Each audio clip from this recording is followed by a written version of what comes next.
Күз диқандар үшін жауапкершіліклі маусым. Сондықтан да республикамыз бойлап жер майдаларынан нәтижелі пайдалану, оны жүдігарлау кейінгі жылдың мол өніміне текар.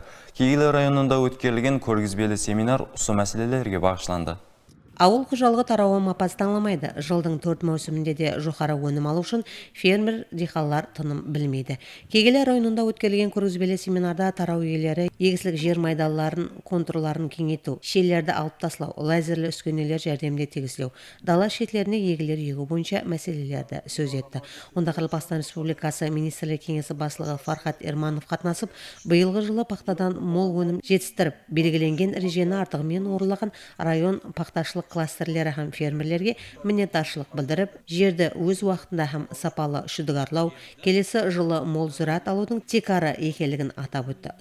Бұндағы мақсат келесі жылдың зират үшін алдымыз жақсы нәтижелі болғанын фермер қожалықтарына һәм диқандарымызға түсіндіру. Ата-бабамыздан қалған нақыл бар, жер сүрсең күз сүр, күз сүрмесең жүзді сүр деген. Соған текарланып, бұның ахметі һәм келесі жылғы өнімлерінің сапасы һәм мол болу хақында әр диқан һәм кәнегелерімізден жақсы әмелі һәм пікір жұмыслар алып барылмақта.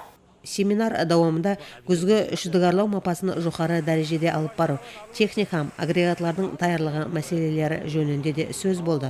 Мапас дауамында механизаторларды әр тәріплеме қолдап-қуатлау бойынша да тапсырмалар берілді.